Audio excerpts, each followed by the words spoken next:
Alright guys, magandang umaga po sa ating lahat. So mabilis ang video lang to guys kasi meron na naman tayong gustong sagutin about dun sa T4S5 natin. Kasi meron tayong viewers or subscriber na nag-comment about dun po sa T4S5 natin. So ito kay Sir Kevin Tan, so shoutout po. So sabi dito ni Sir Kevin Tan 9474. So sabi niya dito, sir, pwede po magtanong, sir, pinalitan nyo po ba yung center spring nyo at clutch spring at bola-bola nyo sir sa panggilid nyo sir? Stock pa rin po ba ang panggilid nyo sir? Salamat, sana mapansin. Bumili po kasi ako ng T4S5 sir, kuha lang ako idea. Okay, so kung tinatanong nyo po sir, based po dun sa mga tanong nyo kung may pinalitan po ako, kagaya po ng mga comment ko, yung mga sagot ko din sa mga ibang subscriber natin o viewers natin na nagtanong, kagaya nga ng mga sagot ko dati, sir, kung tinatanong nyo po yung about po sa panggilid ko, stock pa rin po yung lahat ng panggilid ko, yung center spring, yung clutch spring, yung flyball. Yung flyball hindi na po siya original pero stock size pa rin po siya. Yung brand ng flyball natin o tinatawag mong bola-bola is JVT po. So ayan po yung pinalit natin. Stock pa rin po yun. Hindi po yun upgraded. Lahat ng panggilid natin na nasa motor natin dito kay Redick is stock pa rin po lahat. Okay, so kung humihingi ka naman po ng idea, suggest ko lang, kahit hindi mo na kailangan mag-remap, kahit reset ECU lang. Bago mo paanda rin, i-reset mo. Ganun po yung ginawa sa akin ni Ruel dito sa motor natin. Reset ECU lang. Kasi sinasabi to ng karamihan, pag magre-remap ka, ibig sabihin naglalaro ka, nagre-racing ka, kinakargahan mo motor mo, lahat ng pwede mong gawin para maalis lang yung limiter ng motor mo, kailangan mo mag-remap, 'di ba? Pero kung goods for lang, daily use lang, di mo na kailangan mag-remap boss. Di mo na kailangan mag-remap, reset ECU lang. Tapos isang tip ko lang din, pag about dun sa T4S natin, lagyan mo ng ano tawag dito, yung bracket dito sa ilalim.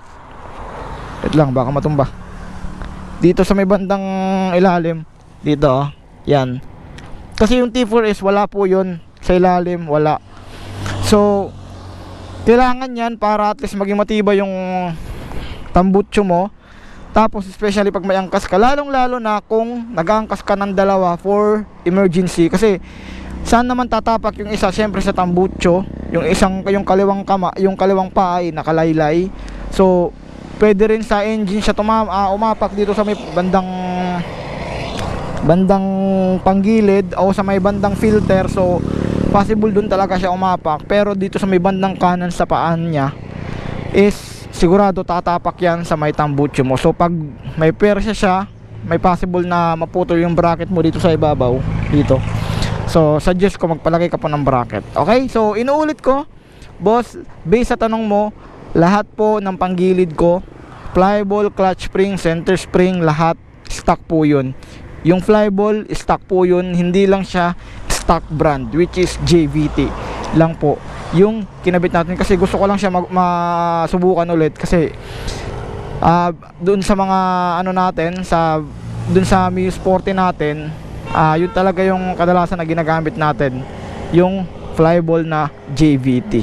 Kahit yung yung pagkakalam ko, meron din silang pump belt na JVT, pero hindi ko pa yun nasubukan, no? Kadalasan flyball lang, kasi flyball lang naman yung kadalasan na napupudpud yung pump belt every 24 kilometer yung pagpalit. Okay, so boss, sana nakakuha ka po ng idea o suggestion based sa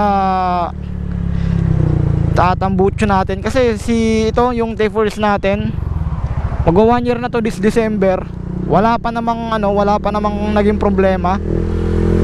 Tapos meron akong mga nagkomento sa ibang mga video na yung T4S daw nila is umuusok. Yung sa akin wala naman, di naman nangyari yung ganon, 'di ba?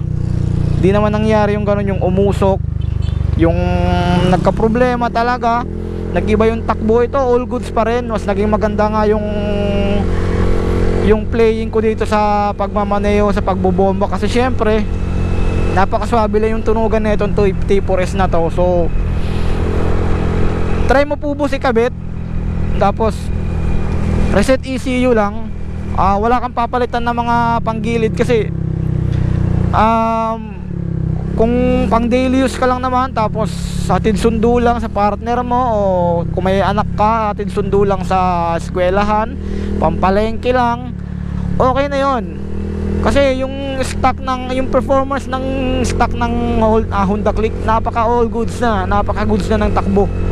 Tumatakbo na yan ng 110 to 115 pag hindi ka kabado. So all goods na talaga pagdating sa stock. Hindi mo na kailangan wala ka ng ibang papalitan. Pero kung ikaw ay gusto mo sumubok ng mas maano pa na performance, so pwede ka magpalit sa panggilid. Pero hindi naman yan makaka-apekto, boss, kasi panggilid lang naman yan. Kumbaga sa manual transmission, para ka lang nagpalit ng sprocket nun. So nasa sa'yo yun, boss, kung paano mo gagamitin yung motor mo. Pero pagdating sa T4S, walang remap, walang palit na panggilid, reset ECU lang. Tapos yun, yung papalitan mo lang, maglalagay ka lang ng additional bracket dun sa ilalim, tapos ipulido mo yung sa may bandang taas na bracket para mas maging makapit talaga. Kasi ganun yung nangyari sa akin is tawag na ito, yung naputol lang yung bracket, kasi siguro inapakan kasi ako, nagmamaksim ako, or parang lala move kung dyan sa Manila, lala move it, grab, parang ganon. Dito sa Manila, dito sa Tacloban, maxim po yung tawag. Meron din maxim na parang lala move dyan sa Manila.